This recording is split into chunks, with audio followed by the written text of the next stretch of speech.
All right. So our next two were two gentlemen. We had Ethan, who sang "I Won't Back Down" by Tom Petty and the Heartbreakers. No, I won't back down. No, I won't back down. Yeah. You could stand me up at the gates of hell, but I won't back down. And then we had Trevon, who sang "Red Dirt Road" by Brooks and Dunn. That's where I drank my first beer. That's where I found Jesus. Where I wrecked my first car. I tore it all to pieces. And this was my third voice, Ethan.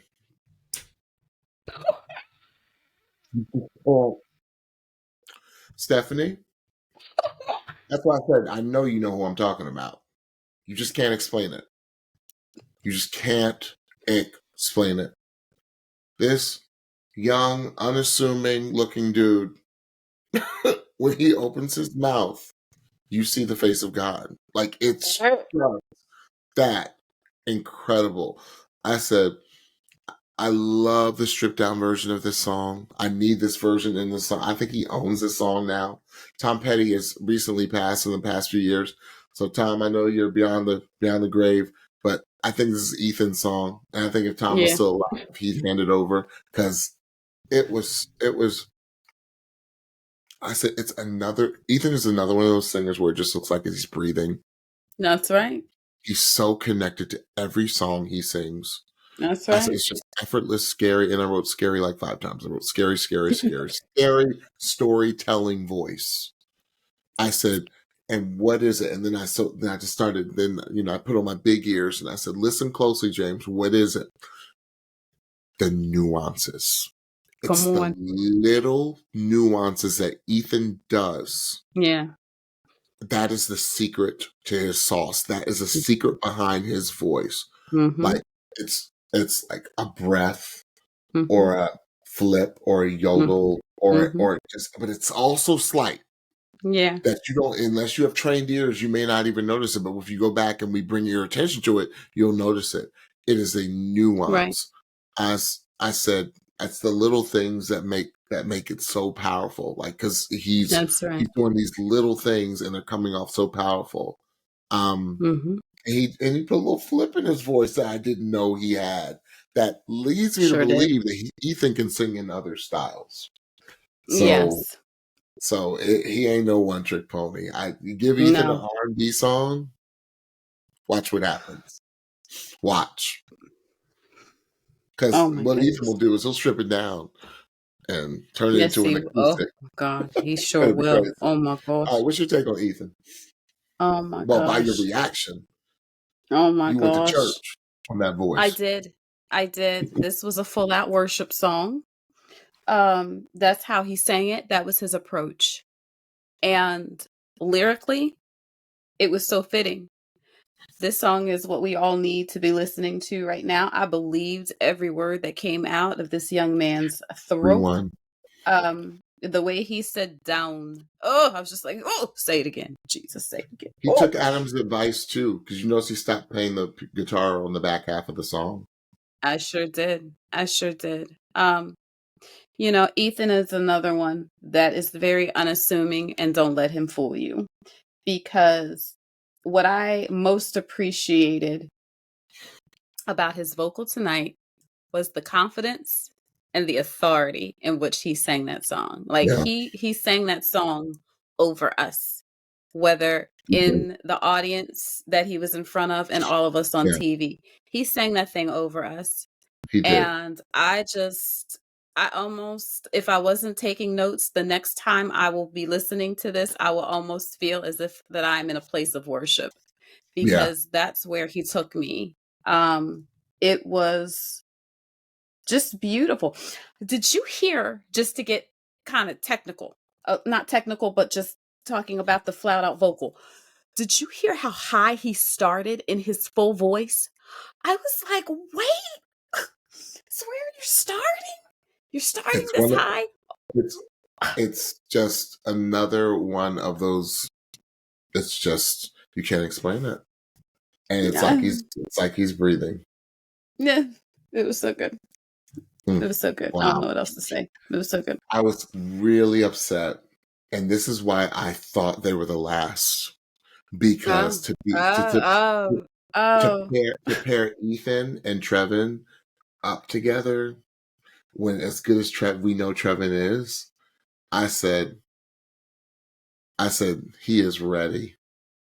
Trevon, second he opens his mouth, I said, y'all, he is ready. I said, just look at him.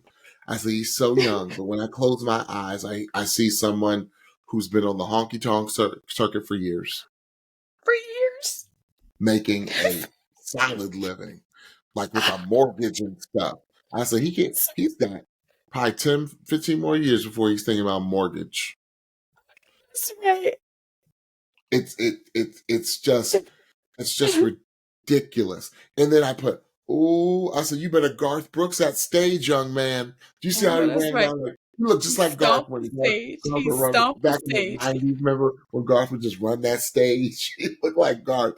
I said, Garth Brooks the stage, sir. That's right. I said, again, I see why the judges are just shaking their head when it comes to him. You can't explain him being 17 and just that season. He's another one, just passing through that season of a performer. Right. I said, he's so good. Right. He's so young. It's just crazy. Right. Crazy. You can't explain the maturity in his singing and his performance. Mm-hmm. I think that they've been listening to us, James, because I wrote down youthful exuberance.